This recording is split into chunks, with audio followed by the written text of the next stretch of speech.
Hi, I'm Hal Roberts. This is Bridge City News. Here's some of the top stories we've been following. We have an in-depth one-on-one interview with an Alberta pastor who spent over a month in jail and is still fighting Alberta's public health restrictions. Women now have more of an opportunity to get into the trades thanks to a new initiative with Lethbridge College and Women Building Futures. And Ontario Premier Doug Ford offered up an apology to Ontarians. We will explain why. Your nation, your province, your southern Alberta. From the heart of Lethbridge, it's Bridge City News with Hal Roberts. Thanks so much for joining us. On May 3rd, Pastor James Coates from Grace Life Church in Spruce Grove, Alberta, is going to court for violating our province's public health restrictions. Bridge City News has an exclusive 15-minute interview with Pastor Coates discussing the time he spent in jail and a discussion about his upcoming trial. Pastor Coates says what he cannot wrap his head around right now is how the province can implement these strict public health measures when the science simply doesn't add up. I'm going to be tried for violating the Public Health Act without there being any real testing of the legitimacy of that law. And the reason that they've done that is that the Crown or the Attorney General, the government, is not able to produce the evidence that would support the lockdown measures that are in place. You would think that after 13 months of being in these lockdown measures that have been supported apparently by science, that they'd be able to produce that science in order to be able to go into that contest over the legitimacy of these laws, and they can't. And so that should be alarming to not just all Albertans, but all Canadians. Catch the full interview with Pastor Coates discussing the trials he, his family, and church have been going through coming up in the second half of our program. Police and bylaw officers across Alberta have doled out 576 tickets under the Public Health Act since the start of the pandemic, but only 12% have resulted in a conviction. According to numbers by the Alberta Crown Prosecution Service, 40% of all tickets have also been withdrawn, and many have yet to make it to court. Fewer than 70 tickets have resulted in a conviction or were paid. The opposition NDP says the province needs to move quicker if there's an issue with tickets being thrown out. A COVID-19 vaccination clinic at a major beef packing plant in southern Alberta has been postponed due to a delay in shipments of the Moderna vaccine. The clinic was supposed to open Friday at the Cargill plant near High River to offer the vaccine to 2,200 workers. A spokesperson with Alberta Health says it will be rescheduled as soon as the vaccine becomes readily available. The union representing Cargill workers calls the delay a blow to morale at the plant, where 2 employees died during a major COVID-19 outbreak there last spring. For this week's poll question on our website, we're asking you if you will be receiving the COVID-19 vaccine. Please log on to bridgecitynews.ca and vote yes, no, or undecided. We'll tabulate the results and have them for you on Friday. Nominations are now open for the leadership of the Wildrose Independence Party of Alberta. Paul Hinman was the interim leader, but now he's throwing his hat in the ring to try and become the party's full-time leader. One of the policies the party is campaigning on is the implementation of an Alberta police force to replace the current RCMP in our province. Hinman says that he does not want the federal government telling police what they can and cannot do. And again, I believe in a provincial police force that has elected civilian oversight, not the control of the politicians. But you need to have that policing from our local people, serving our local individuals. And the RCMP, unfortunately, do not do a good enough job in rural Alberta. The system is flawed. And again, we have a prime minister who said that, you know what, gun owners and guns are bad. I want to take them away. They're taking another step forward. And if you had local police, we could be deciding whether or not we're going to follow those things. The RCMP in Alberta employs 4,200 people in 113 detachments throughout the province. A member of the Municipal Planning Commission and a previous member of the Galt Board of Directors in Lethbridge has decided to run for City Council in the upcoming municipal election. Kelty Baird is a local business owner, and she says she's experienced barriers firsthand when it comes to getting started. She told Bridge City News what she hopes to do for local businesses if elected. Filling the gaps on things that are locally available here is a big one, and incubating small businesses and really promoting people opening their own businesses and helping them find a way. As a local business owner, when I was setting up my business in 2015, the city of Lethbridge actually caused 4 months of delays for my business to be open, costing my business over $40,000 in rent and possible sales. It was a challenging time, and it was very frustrating as a local business person. So one of the things that the city can do to help incubate and innovate is to reduce those barriers to opening local businesses, and really encourage people to think of the local economy first, and really spend their money with local business owners. The Alberta municipal election will be held on Monday, October the 18th. Edmonton-based nonprofit group Women Building Futures is coming to Lethbridge.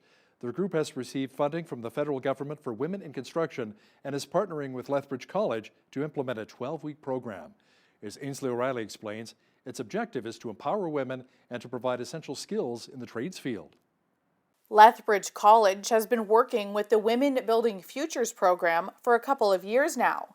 And starting July 5th, the Journey Woman Start program will bring their discussions to fruition. Introductory training in carpentry, welding, electrical, wind turbine, and heavy equipment. Our pre-trades programs are normally employed within 6 months of their graduation, and they're often earning more than 2 times what they were earning before the program. And in fact, many of them are unemployed and earning nothing when they enter our programs. 12 women from various backgrounds will be selected to take part in the 12-week program.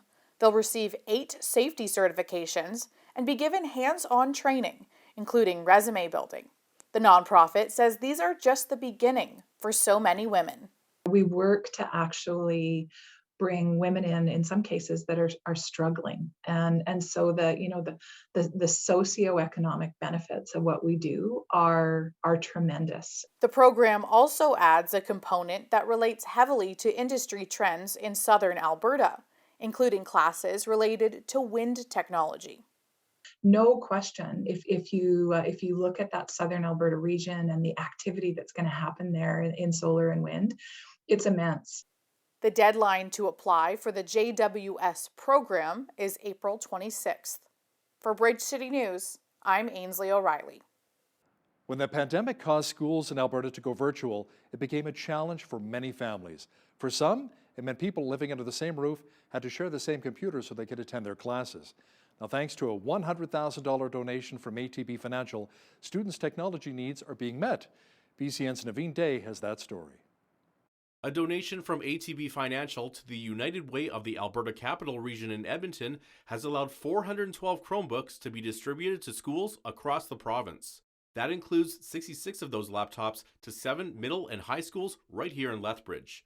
Tracy Wong, who is the principal of Winston Churchill High School, says students often face challenges at home with having to share a computer with other family members. Some of our families have limited access to laptops or not enough laptops at home to support their kids. And so this is just incredibly generous that our students will be able to continue to learn from home. We have found that by having more access, students are able to eliminate some barriers that they were facing before, whether or not it was inconsistency with accessing their classes online or having to share a device with a younger sibling and trying to mitigate that. And we also know that some parents are working from home too. Swanberg adds that the laptops belong to the students once they are distributed.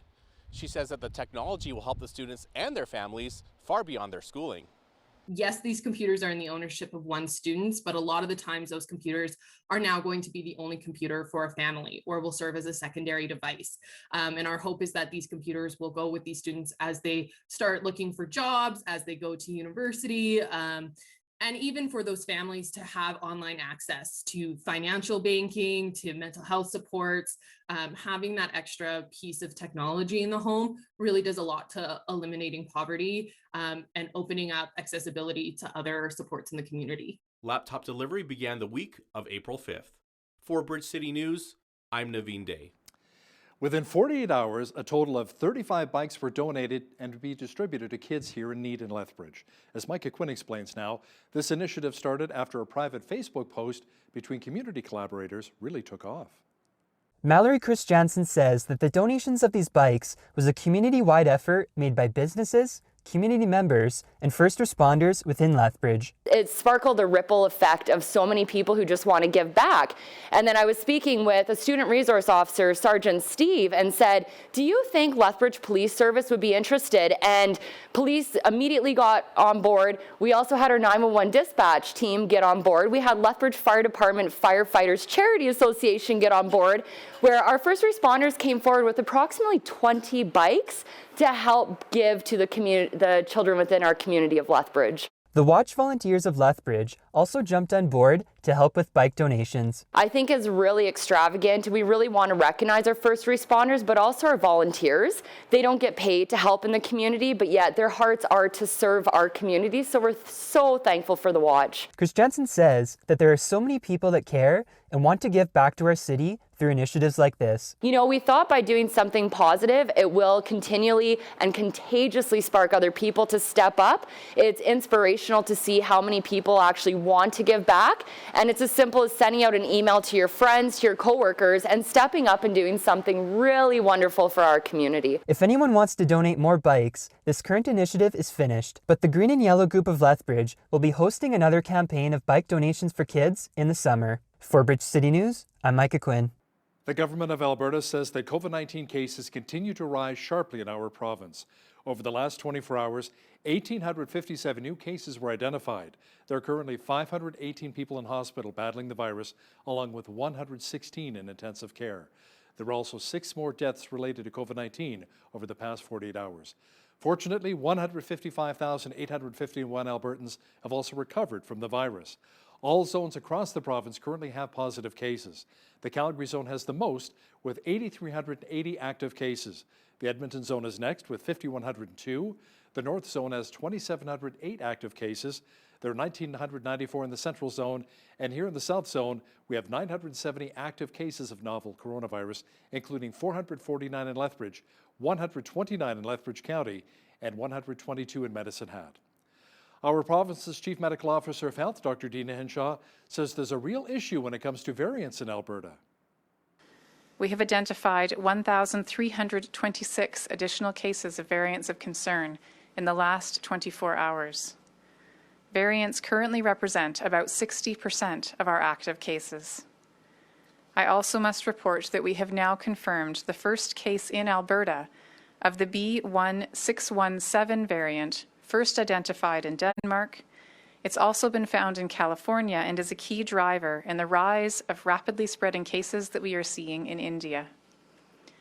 This variant was in a returning interprovincial traveler to Alberta, and no additional cases of this variant have been detected to date. A health expert at the University of Saskatchewan says the province is making great strides at getting COVID-19 vaccine shots into arms. But Professor Nazim Mohazareen says some people are being left behind.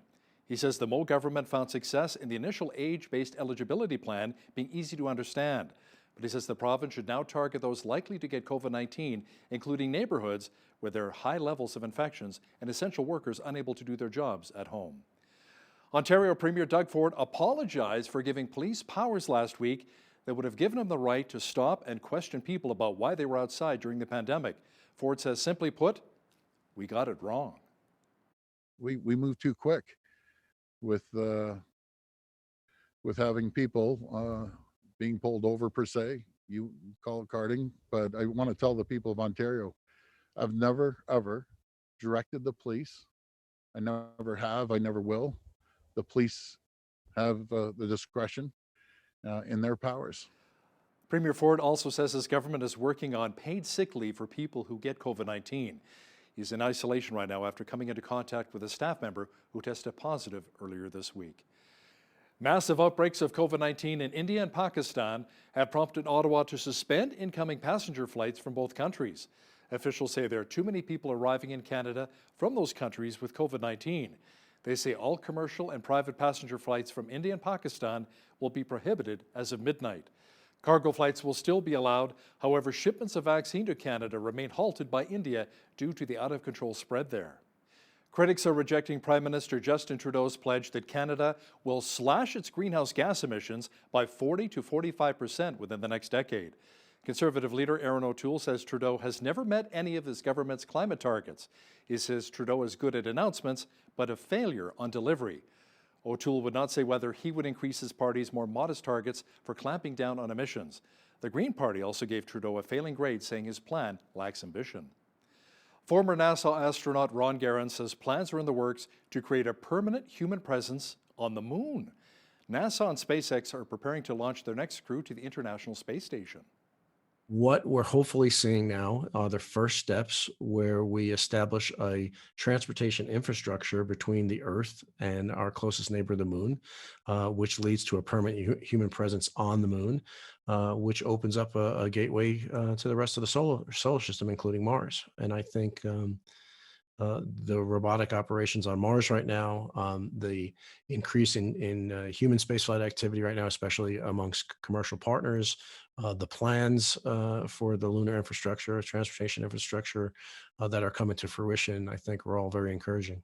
You know, with all the commercial activities, with all the new spacecraft that are being built, with the daring missions that are being planned, you know, establishing a lunar outpost, you know, all of these things that are coming online. And, you know, it's a really exciting time to be thinking that, you know, if I was in my teens or early 20s and the possibilities, or younger even, you know, all the possibilities that are out there, and everyone can be a part of that. I wonder how cold it is on the moon. You know, the cool and windy day we experienced here, along with rain mixed with snow, will continue for our region. A look at the cooler long-range weather forecast for southwestern Alberta is coming right up. It was a cool, rainy, and snowy day in many parts of southwestern Alberta today, and that trend will continue for the next few days. Tonight, a chance of rain mixed with snow once again in a low near -6. Friday, a slight chance of rain developing with a high near 7. Saturday, expect more showers or flurries with a high of only 4 degrees. Sunday, pretty much the same picture with a high near 5. A high pressure system returns next week, bringing more sunshine on Monday with a high near 13. A mix of sun and cloud and 15 degrees is on tap for Tuesday. Wednesday, expect a few clouds and a high near 18. Checking the almanac, the average high for this time of year is 14 degrees with an average low of 0. The highest temperature in the state was recorded in 1969 at 27 degrees, and the record low was -19 in 1967. The sun rose today at 6:25 and will set at 8:35 p.m. Let's see how tomorrow's shaping up across the country now. Victoria, BC will see clouds, showers, and a high of 14 degrees. Lots of rain and 13 is expected in Vancouver. A mixture of sun and cloud and 5 degrees for Calgary. Just a few clouds and 6 degrees for Edmonton on Friday. Lots of sunshine is on tap with a high near 4 degrees for Regina. Cloudy and 5 degrees for Saskatoon. A good chance of flurries and 4 degrees for Winnipeg. In the central part of the country, expect lots of sunshine and 17 for Toronto. A few clouds and 15 degrees for Ottawa. Overcast and 13 for Montreal. In Atlantic Canada, there should be rain mixed with snow and a high near 7 in Fredericton, New Brunswick. Showers and 6 degrees for Halifax, Nova Scotia. Snow showers and 5 degrees in Charlottetown, PEI. And in St. John's, Newfoundland, expect rain and a high near 10 degrees on Friday. Alberta's Jobs, Economy and Innovation Minister Doug Schweitzer released a report about our province's tech sector, and it showed some solid growth. The recent findings revealed that there are now 3,083 tech sector companies in Alberta, compared to just 1,238 back in 2018. The report also revealed that 30% of tech companies in our province have a female founder or co-founder, placing it ahead of the global average of 20%. Minister Schweitzer says the growth is a true testament to the Alberta entrepreneurial spirit. We're used to taking risks. We're used to that entrepreneurial spirit, and we're just seeing that next generation of entrepreneurs that historically likely would have started up a junior oil and gas company are now starting up tech and venture companies right here at home. And it's encouraging to see them get to that critical mass of growth. And just really, we want to say thank you to all of them for all of their hard efforts, advocacy, everything that they're trying to do here in Alberta, because we're seeing them create hundreds of jobs in some of these companies. You're going to hear the stories of the rapid growth that's happening in Alberta. And some of these companies are going from 20 employees one year to 250 employees in the following year. And they're continuing to hire hundreds more year over year after that. So it's really encouraging to see this emerging market here for Alberta. The Canadian Federation of Independent Business says new businesses have been unfairly excluded from COVID-19 relief in the recent federal budget. CFIB President Dan Kelly says companies which launched shortly before or after the pandemic don't qualify for financial help. Kelly says they haven't been operating long enough to show the year-over-year revenue declines required by the aid programs. He says he had hoped that the budget would have provided help for new businesses since they're also being forced to temporarily close, but don't have vast cash reserves.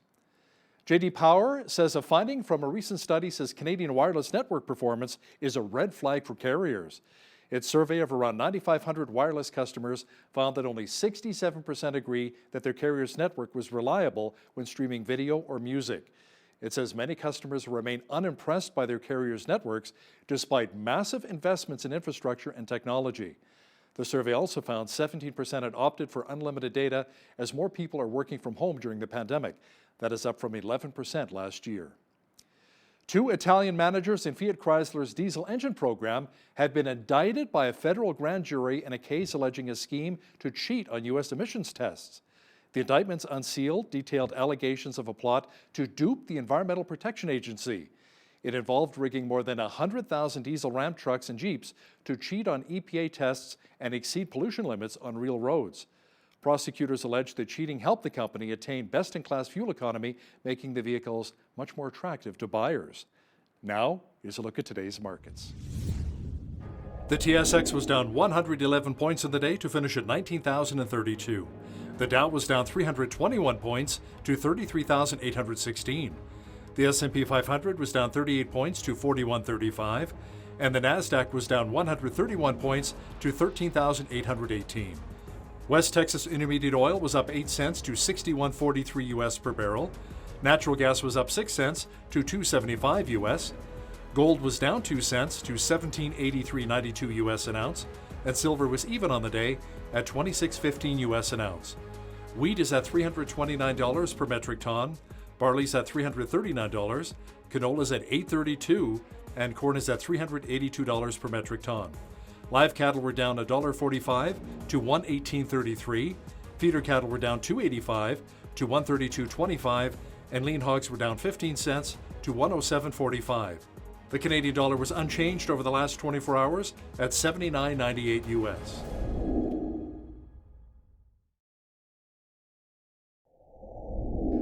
Recapping one of our top stories this hour, police and bylaw officers across Alberta have doled out 576 tickets under the Public Health Act since the start of the pandemic, but only 12% have resulted in a conviction. According to numbers by the Alberta Crown Prosecution Service, 40% of all tickets have also been withdrawn, and many have yet to make it to court. Coming up, an exclusive one-on-one interview with a pastor who spent 35 days in an Edmonton jail for breaching Alberta's public health orders. Watch the powerful in-depth interview with Pastor James Coates from Grace Life Church in Spruce Grove coming up in just a moment.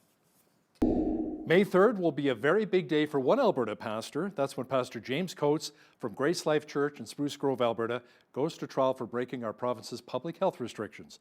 Pastor James also spent over a month in jail fighting for what he believes in and the right to allow he and his congregants to freely gather and worship for full services. Pastor James Coates from Grace Life Church joins me now via Skype. Pastor James, thanks so much for your time here today. Let's first of all talk about your experience in jail. Now, you're not the first believer, and you won't be the last put behind bars. You spent 35 days locked up. Describe what a typical day looked like for you in prison. You know, a typical day revolved around your meals and your exercise times. And so you would have 3 meals a day and typically 3 hours of exercise once out of quarantine. And so your day would largely revolve around those exercise times. And then in between that, in your cell, you would be looking for productive ways to utilize your time. And so that's more or less the way a day would look. 7 a.m. or so, you'd be up and usually in bed and asleep by 11. Was everyone wearing masks in jail? That's a good question. It is required. So the masks are certainly in the vicinity of the mouth. Without going into too much detail, there's some liberty that is exercised on the inside with regard to where that mask is located. But yes, masks are required in prison. Did you ever fear for your life while you were in jail? I don't know that I would say that I necessarily feared for my life. There were a couple of moments that were uncomfortable. One, the anticipation of being transferred from quarantine into general public was a little bit nerve-wracking, just because I wasn't entirely sure what I'd be getting into, and depending on who you spoke with, you would get a different sense of things. And so there were some moments of discomfort in anticipating that, and there was a few days on our pod in GP where the temperature was definitely up. There was an altercation that resulted in two gentlemen being removed from our pod, and so there was a heightened level of sensitivity on the pod for a few days there, and so I certainly sensed that in the room. And so I wouldn't say that I was ever threatened for my life in any actual direct way, but there were moments that were certainly uncomfortable. Did any of the prisoners actually come up to you and say, Pastor, what are you doing here behind bars with us? This is crazy. Why are you in here? Yeah, I mean, on the way in, actually, my first interaction with two gentlemen that I came into the facility with, like right at the very beginning, they were just sort of telling me why they were in, and I shared with them why I was in, and yeah, right away the feedback was like, "What are you doing here?" Even some of the guards that were there to process me on the way into the facility, they did not agree with my being there, thought it was ridiculous, and so the general sentiment is that that I shouldn't have been there, and it didn't take long for me to figure out they didn't want me there. The remand center did not want me there in prison, and it was just sort of disruptive, I think, to their normal rhythm of things. And so, yeah, there was definitely a lot of that sentiment among the inmates. Maybe a reason why they didn't want you there as well, because you could maybe start up a Bible study and witness to some of the prisoners, maybe some of the guards. Did you have the opportunity?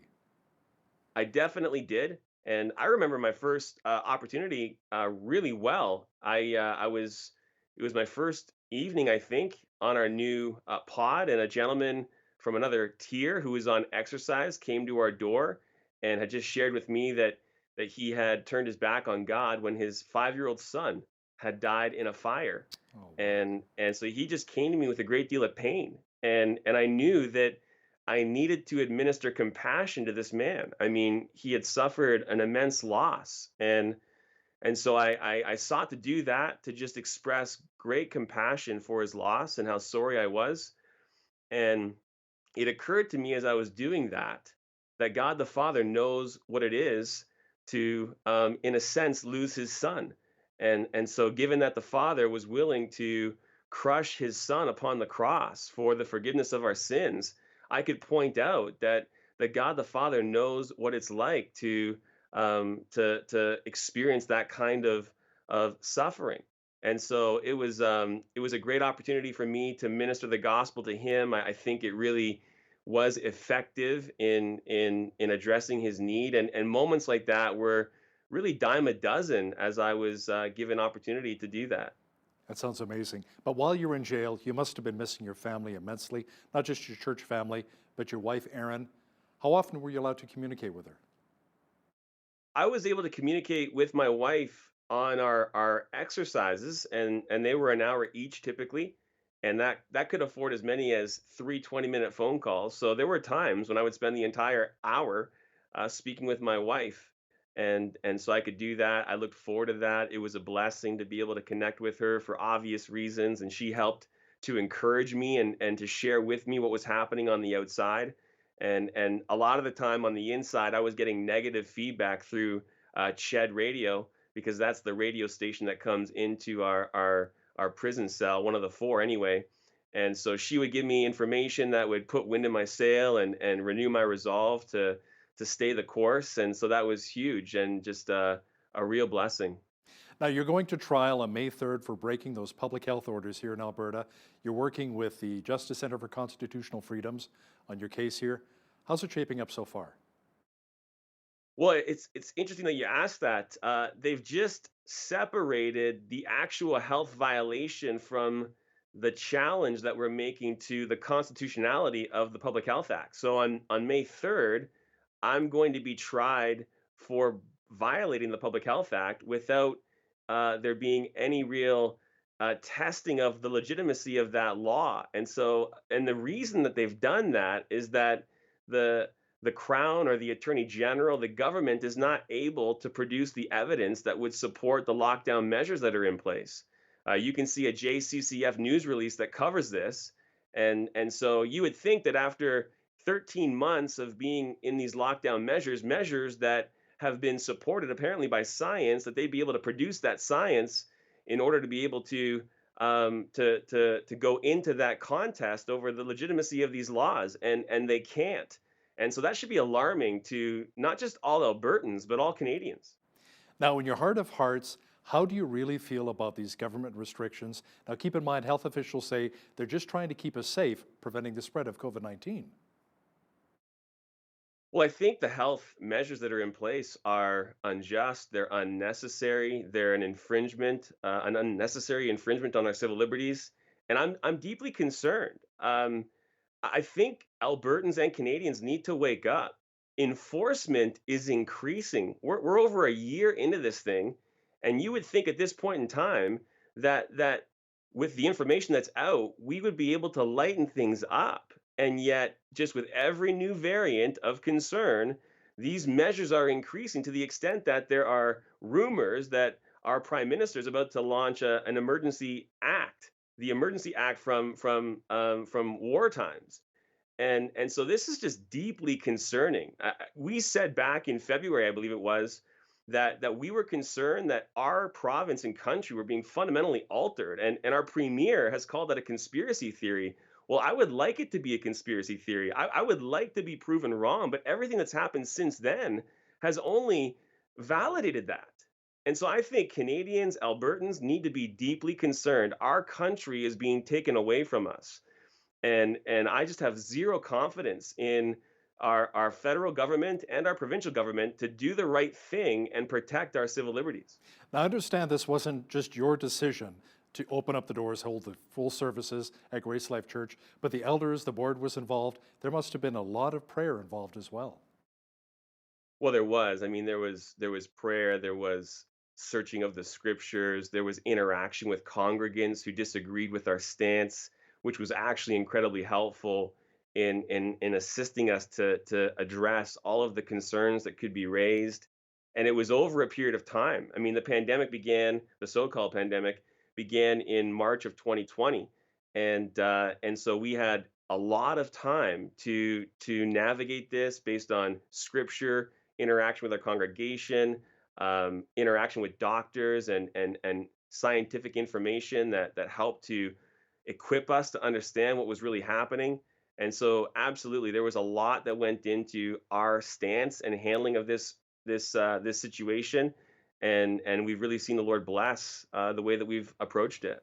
So why not just host online services or adhere to the 15-point capacity like many other pastors are having to do with their churches? And have you heard from some other pastors saying, James, just follow the government restrictions like we're doing here? Well, I think they fail to understand the nature of the gathering. They treat the gathering like it's going to a hockey game or a basketball game where you just show up, watch the game, and leave. That's not the gathering.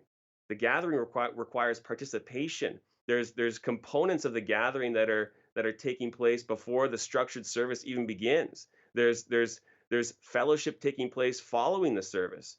And so to cut the body off from every working member by limiting the number of people they can be with, and by saying that 85% of the body isn't permitted to be present at any one time, that is getting in the way of the means of grace the Spirit of God uses to build up the body of Christ.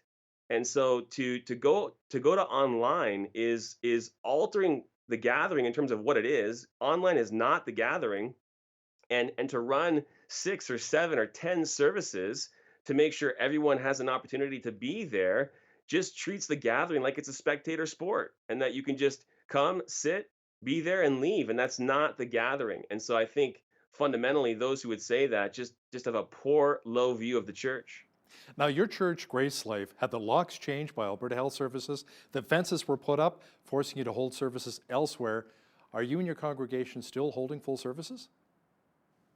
Well, we definitely continue to meet and to worship our Lord and Savior Jesus Christ. We're committed to that. The church is not a building. It's the people of God who come together and worship the Lord. And so we do continue to meet. We're committed to doing that, and so we Jesus is Lord and head of the church, and so our allegiance is to Him. We submit to Him and His headship and lordship over the church, and so yes, we continue to glorify Him in that way. At a different location, obviously. Now, there was a large rally at the previous building, Grace Life Church, where some people tore down the fences that were put up, but you and your church members had really nothing to do with either the rally or ripping down the fences, correct? That is correct. We were at our gathering at an undisclosed location at that time, and our people weren't present for that, and we wouldn't support that kind of behavior where the fence would be taken down that way. It's my understanding that there were Christians who were present who raised the fence back up again, which I just think is wonderful and just models Christ likeness. We want to see the fence come down, but not through violence. We want to see it come down through prayer and a change of heart in our government. And so we were not there and would not support any kind of violent protesting. Any kind of protesting needs to be peaceful and gracious, and so we would support that and recognize its place in our democracy. How do you feel about the support you've received so far? I think it's been great. Obviously, right now at this point in time, this far into our facility being imprisoned, as it were, the concern might be that we forget, that people forget, that Albertans forget, that Canadians forget what has taken place, and so I think the challenge is to keep this at the forefront of the minds of the people, because we really need to see this as symbolic of something that is deeply concerning about the trajectory of our province and country. And so when I was imprisoned, I think that my imprisonment was there and in the limelight and got that attention. So the concern, I guess, now is going to be ensuring that people don't forget that there's a church facility that's been imprisoned. What do you want to say to those people, maybe our viewers who are watching right now, who may not necessarily agree what you're doing and what Grace Life is doing? Well, I think they need to realize, number one, that we are acting in accord with our conscience. And that should be something that all believers, in fact, all people should uphold. That there should be a desire to uphold the reality that we would be able to act in accord with our conscience. And from there, I would also highlight that I think there's folks that believe this is just a health issue, that what's happening right now revolves entirely around a virus, and that the government is our best friend that's out to help us and assist us through this season. And that just doesn't seem to be the case, because the science doesn't support the measures that are in place. And again, in light of the fact that enforcement's increasing at this stage in the game, it is deeply concerning that we may never come out of this. And if we ever do come out of it, our country will be so different that we won't be able to sing our national anthem anymore. And I'm already at that point. This is not the true north, strong, and free. And so I think people need to realize that even though this doesn't necessarily impact them, or they don't agree with what's happening, there comes a point when this will turn on them, and they too will have their civil liberties being infringed upon. And they need to be aware that what's happening with us has implications long-term for them. Pastor James Coates from Grace Life Church in Spruce Grove, Alberta, thanks so much for your time today. My pleasure. Well, we all want to be in great shape and have nice bodies, so we try fad diets and start to exercise, but often it doesn't last long before we give up. How can we find a way to get fit, stick to it, and stay fit? Joining us today to chat about this is Shane Garner, owner of Anytime Fitness, right here in Lethbridge. Welcome to Bridge City News, Shane.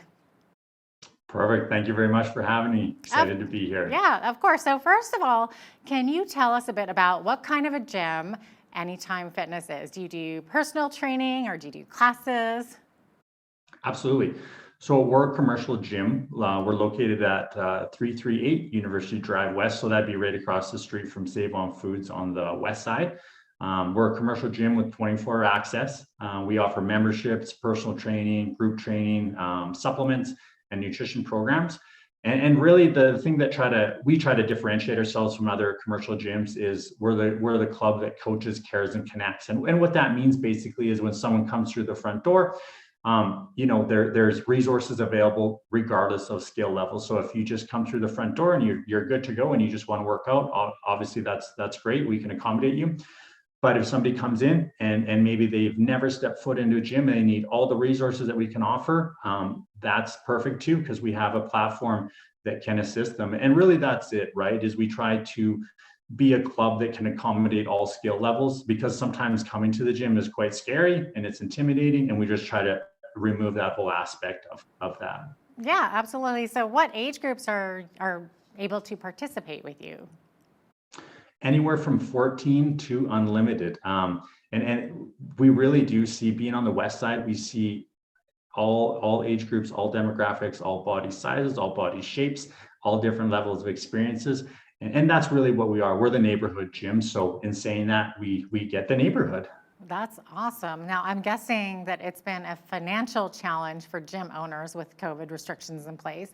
So as someone who sees this firsthand every day, would you say gyms are at least as safe as shopping at local grocery stores? Well, obviously I'm a bit biased, but you know, for the general public that maybe don't know what all goes on, I would say obviously yes. The reason I'd say yes is because of the level of cleanliness and safety that's been regulated by the government for us, but also because of the standard that members expect from us. So with you know, so much media coverage on what's going on, I mean, the expectations are very high for us to conduct ourselves in a professional manner. We've always prided ourselves on operating a really clean, organized, tidy gym, but with the COVID restrictions coming onto the scene, obviously things have been heightened to another level.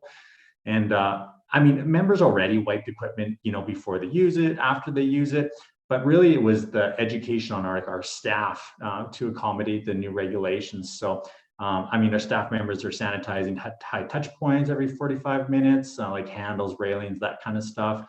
We're even we bought a bunch of commercial fogging machines, and we've just openly invited AHS to also come and tour the facility and make sure that we're compliant, we're doing everything right, and we're protecting the members. And I mean, for us, we had over 25,000 visits over a 6-month period, and we've had no COVID-related cases. So I mean, we're doing our very best, and I mean, the industry as a whole is doing quite well as well. That's amazing. You guys are right on top of it. I absolutely love it. So speaking of physical fitness, so where are we at in Southern Alberta? How do we generally score on the physical fitness report card? We're doing a lot better, especially in the last 5 years. Like regardless of area or demographics, but the awareness of just health and wellness by people generally is something that's definitely becoming more and more conscious for people, and people are definitely taking active steps to making healthy life changes. And then those are obviously, you know, from the extreme all the way to, I mean, a lot of people are just starting to move, right? They're just becoming conscious that they can no longer live this lifestyle and they need to improve it. And they're making small, subtle changes that are, you know, definitely a step in the right direction. Right. Now, there might be some people out there who say, hey, I don't exercise all that much. It's not a big deal. But if we're not getting regular exercise, how does this impact our physical and our mental health? The way we try to explain this to people, because I mean, that's a common attitude. I mean, first and foremost, like the human body, I mean, just as a system, I mean, it's made to move, right? It's made to lift and walk and stretch and be under load. I mean, it's not really made to sit in a chair for 8 hours a day. It's not made to eat all the processed food, which is really common in the lifestyles we live today. And I mean, obviously there's physical and the mental side of that. It helps a lot to have active lifestyles. But I mean, the kind of our takeaway with a lot of people is, you know, you either make time for your wellness or you'll be forced to make time for illness. So that seems to resonate with people a lot. And it's so true, is, you know, you've got to look after yourself, or, you know, there were consequences down the line. So, I mean, nobody wants to do that. So that's why, kind of going back to what we were talking about before, it seems like a lot more people are becoming conscious of that and making the lifestyle changes. So important. So what stops people from maybe getting started? Is it personal fears that it might be too hard, or that it'll take up too much of their time, or they won't see results for their money? You know, I think all of those, what you mentioned, are to some degree, but the most prominent one it's the scared fear, intimidation. I'm sure you've heard it. We hear it all the time. Is people are like, oh, I just need to get in shape before I come to the gym. It sounds silly, but it's true. A lot of people end up doing that, or thinking that's the mentality they need to show up in shape. The amount of people we've had too that, I mean, they sit in their cars and they contemplate for 20 minutes before stepping through the doors is another thing. And it's just the fear of maybe they're going to be embarrassed. I mean, maybe they're going to be ridiculed, maybe all these negative things. And I think that's one of the biggest things that stop people from coming through the doors. And it's not true. When people come through the front door, most commercial fitnesses, obviously Anytime Fitness, but I think most people would be surprised at how accommodating most commercial fitness facilities are. And when they do come through the front doors, even if they are scared, intimidated, maybe they've never set foot in a commercial fitness center, is they all are quite accommodating regardless of skill level. And they usually can accommodate you with a variety of products. So it's really just that getting yourself through the door is the hardest part.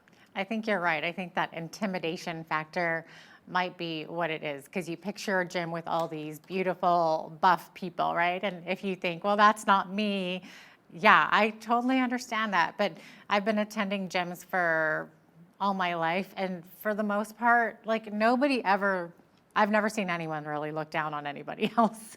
So, and as you know, the majority of people that are working out, I mean, they're just normal people, right? People get the mental image that there's just a bunch of tan, jacked, beautiful people. Exactly. But yeah, it's not the case. It's not. just everyday normal people like you and I, just trying to get in better shape. Absolutely. Now, what do you recommend for someone who wants to just get started and who wants to keep it simple? It depends on the obviously the level of experience and level of current physical activity and all that. But I mean, just average Joe, just looking to get in better shape and maybe have never entertained an active lifestyle, it's really just moving. Just start moving. A recommendation we always make for people that are just starting to get into it is everyone carries a cell phone around them. It already usually tracks your steps for you. And even just tracking your steps is a step in the right direction. For most people that are just getting into it, is we tell people to aim for about 3,500 steps a day. Maybe if you're a bit more advanced, then shooting for 5,000 steps a day. And then things like, maybe they don't want to come to a gym quite yet, but using your body weight for exercises, things like jumping jacks or body weight squats or stretching. And again, just using your body for what it's meant for. And of course, making healthier food choices is another one that we would recommend. Right, absolutely. And that's all stuff you can do in the privacy of your own home too. Absolutely. Yeah. I love that. Now, how important is the cardiovascular part of an exercise plan, and what would be some good alternatives to running for those that might have some joint issues? For the jogging, because that's another one, right? Where people think, well, I'm gonna get in shape, I'll start running. And running is quite advanced for the majority of people. It's usually not the recommendation we make. It usually can be quite hard on the body, especially if it's untrained. So we usually don't recommend jogging, and it's rarely a good fit for most people, especially people that have been inactive. But other alternatives, like I said, would be like walking is a really good start. Walking with an incline, if you do have access to a treadmill, is a really good start to start challenging yourself. If you do have pre-existing hip, knee, joint concerns or issues, is like ellipticals would be another one. It's very low impact. Steppers, swimming, biking. Those are all really good choices to kind of exchange for the jogging. And usually, typically, people work themselves up to running, but it can be very hard on you if you're just going from a completely inactive lifestyle to jogging, and then it kind of makes you feel beat up and tired, and maybe you're not going to have that for the long duration, right? Mm-hmm. Now, any advice on how to go about developing muscle building routines without injuring yourself, and also how important is it to build muscles? Yeah, for as far as like developing a routine, obviously, everyone has access to the internet. Sometimes with the internet, there's almost an overabundance of information. It's hard to sort it all through what you should be doing. We offer the Anytime Fitness app. It has 4,000 workouts on it for a variety of skill levels. But that's something we can help you with. I mean, people can reach out to us, or like I said, log online. I mean, some of the things that people are going to notice, especially as they age, is increasing bone density. It can recharge the metabolism and increase the capacity, enhancing mental health. We talked about that a little bit.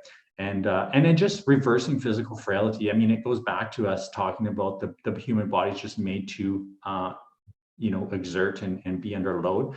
So those are the things you're going to notice. And especially as people age, it's so important to keep some sort of healthy, active lifestyle. Now, you mentioned aging. So I know muscles obviously develop more easily when you are young, but older people should try to build muscles too. So what would you recommend for like a senior citizen? How to get started on that?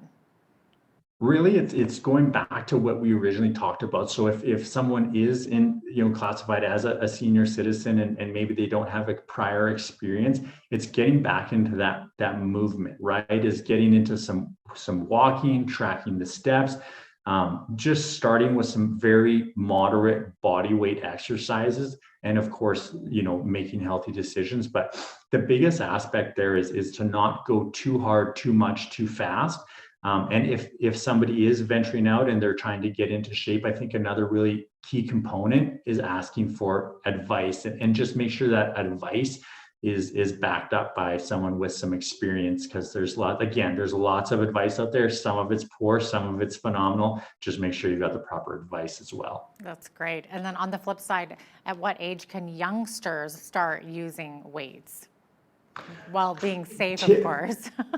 Yeah, typically 14 is there's some, again, this is a really highly debated subject, and there's quite a bit of science coming into play here.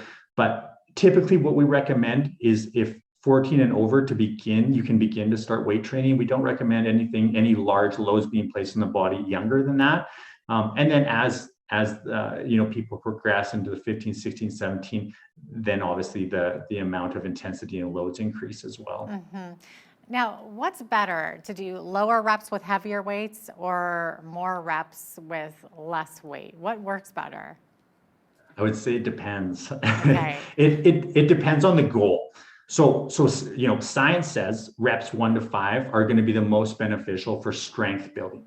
Okay. Science says reps for 6 to 12 are going to be the most beneficial for muscle building. Okay. And then reps 12 to 20 are going to be the most beneficial for training a muscle for performing under load for duration or endurance. So it really depends on the goal, but typically most people are going to fall in that 6 to 12 range because they're trying to get the muscle stronger, a little bit bigger, probably look a little bit better is one of the goals. And that's usually what we recommend. Okay. Now, if somebody is overweight, how can they start doing exercises safely? What do you recommend for that? A lot of, again, if overweight and inactive, again, a really good place to start maybe building the confidence and even just kind of learning your body of what it's capable of and what it's not capable of at the moment is, again, just going back to that movement, is start moving, start getting out there, tracking your steps, and just start building that foundation so that you start to explore your body and realize what it, and then as you do that, you're going to gain confidence and you're going to want to gradually move into a commercial facility. I'm not saying that's the only way, but that's really a typical way to do it. I mean, I don't want to paint the wrong image either. And of course, you can just show up to a commercial fitness facility and they'll be glad to have you and they'll accommodate you too. So the nice part about that is you're going to get the expert advice right out of the gate. But it just depends on the comfort level. Right. And of course, we want to encourage viewers who might be struggling in this area. So do you have any clients at Anytime Fitness who maybe defied the odds and have lost a significant amount of weight? Any success stories? So weight loss is one of our specialties there. We've actually had multiple examples of clients losing over 100 pounds, and the 100 pounds is obviously significant. But what's more significant is you literally see people transform their personalities, their confidence, their energy levels, everything. I mean, even all the way down to like the relationship with their spouse or their kids. I mean, it can be life changing. So yeah, I mean, we do have multiple examples of that. I mean, we do have examples of that with pictures in the club if anyone's interested and want to discuss that further. yeah, it's really, I just can't get over how that's one of the most exciting aspects of being part of this. That's amazing. It looks like we are out of time, but thanks so much for being with us today, Shane. Shane Gardner is the owner of Anytime Fitness here in Lethbridge. We appreciate having you on. Thanks for having me. I'm Jeanette Roche on behalf of all of us here at Bridge City News. Thanks for watching.